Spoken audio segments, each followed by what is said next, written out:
Audio Jungle। Jharkhand matric और 12वीं pre board की परीक्षा 17 दिसंबर से शुरू हो गई है। परीक्षा की तैयारियों को लेकर धनबाद उपायुक्त Aditya Ranjan Aichi high school का निरीक्षण किए। एक क्लासरूम में जाकर देखे। इसके बाद उपायुक्त आदित्य रंजन ने मीडिया से बात करते हुए कहा कि प्री बोर्ड परीक्षा तैयारी को लेकर देखने आए थे। अलग अलग स्कूलों में अन्य अधिकारी भी गए हैं। कहा कि इस बार बोर्ड परीक्षा से पहले 2 बार प्री बोर्ड होगी।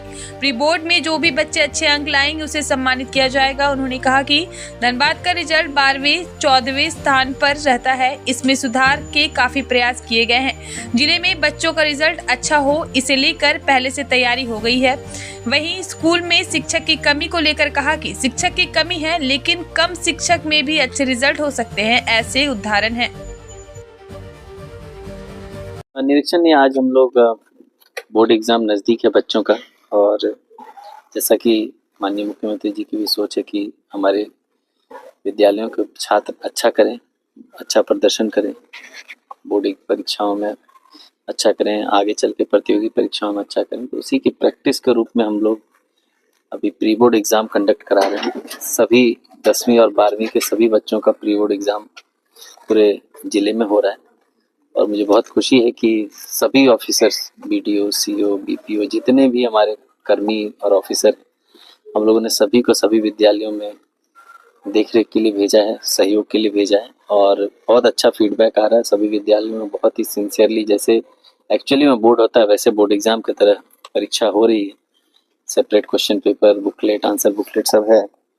हम लोग जो प्री बोर्ड में अच्छा प्रदर्शन करेंगे उनको जिला स्तर पर सम्मानित भी करने का सोच रहे हैं, ताकि आने वाले एक और प्री बोर्ड हम लोग करेंगे, उसके बाद फाइनल बोर्ड होगा, तो उसके बाद उसी हिसाब से हम लोग इंसेंटिवाइज करेंगे। मूल रूप से उद्देश्य यही है कि धनबाद जो है राज्य स्तर में 12वें 14वें नंबर पर रहता है पासिंग परसेंटेज के हिसाब से, टॉपर्स के हिसाब से। तो हम लोग कोशिश कर रहे हैं उसमें इम्प्रूवमेंट आए और राज्य में एक अच्छी पहचान बनाए कि धनबाद में जो शिक्षकों का समूह है उनका मेहनत रंग लाएगा। इस बार हमको लग रहा है जितना हम लोग मेहनत कर रहे हैं क्वेश्चन सेट करने से लेकर कॉपी चेक करने तक, तो इन शिक्षकों की मेहनत रंग लाएगी, और मुझे लगता है कि अगले साल अच्छा रिजल्ट हम लोग राज्य भर में दे पाएंगे, और बच्चों के स्वर्णिम भविष्य में हम लोग थोड़ा कंट्रीब्यूशन जो चाहते हैं वो कर पाएंगे। सर, बच्चे भी मेहनत करते हैं, शिक्षक भी मेहनत करते हैं, लेकिन शिक्षक की कमी की वजह से सरकारी स्कूल में सिलेबस कंप्लीट नहीं हो पाता है एग्जाम से। देखिए, शिक्षक की कमी हमेशा से रही है,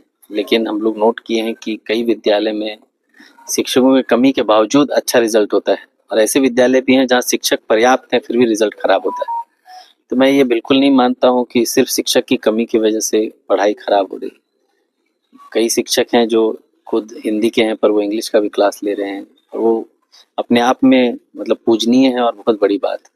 और ऐसे शिक्षकों की भरमार है पूरे सिस्टम में, और मुझे लगता है उनकी वजह से ही पूरा सिस्टम इतना अच्छे से चल रहा है। और ये प्री बोर्ड है या रेल टेस्ट है, उसमें मूल रूप से हम लोग यही प्रयासरत हैं कि जो शिक्षक की कमी है की वजह से कई क्वेश्चंस कवर नहीं होते हैं, एग्जाम नहीं हो पाता है, तो उसको ही कमी को पूरा करने का कोशिश कर रहे हैं। मॉडल आंसर भी हम लोगों ने दिया है ताकि किसी भी विषय के शिक्षक कम से कम उन प्रश्नों का प्रैक्टिस करा दें एग्जाम के लिए जिसमें अगले एग्जाम में जब अगर वो क्वेश्चन आएगा तो उसमें उनको अच्छे नंबर आए। वो एक बार प्रैक्टिस भी हो जाएगा उन विषयों के सब्जेक्ट का, उन क्वेश्चंस का, तो अच्छा रिजल्ट होगा। अब वो धनबाद रिंग रोड का भी प्रस्ताव भेजे नहीं है, वो प्रस्ताव आया है कि कैसे होना चाहिए और कहाँ से होना चाहिए।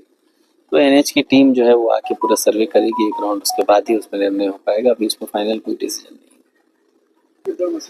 प्रयासरत तो हैं, आप देख ही रहे हैं। एक साथ ही धनबाद की सभी लाइफलाइंस जो है डैमेज हो गई थी, और जो अपने आप में हरकुलियन टास्क है, गया पुल हो, बरमसिया पुल हो, प्रधान कंटा हो, सब एक साथ ही डैमेज हो गया। तो हम लोग कोशिश कर रहे हैं कि सबको बारी बारी से, गया पुल में काम लगा हुआ है, बरमसिया 20 तारीख तक मुझे लगता है हैंड ओवर हो जाना चाहिए। अगर हैंड ओवर हो जाएगा तो वो चालू हो जाएगा।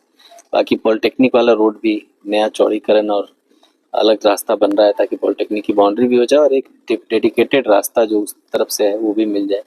उसमें भी काम लगातार चल रहा है। जहाँ नए साल में मुझे लगता है ये सब समस्याएं थोड़ा कम हो जाएगी। रिंग रोड में जो प्रस्ताव अगर हो जाता है तो शहर की जो यातायात वो ट्रैफिक की समस्या है कि विद इन द टाउन तो बहुत जल्दी नहीं सुधार होना है, विद इन द टाउन में जो मूल चौक पॉइंट्स है वो भी हम लोग कवर कर रहे हैं इस बार।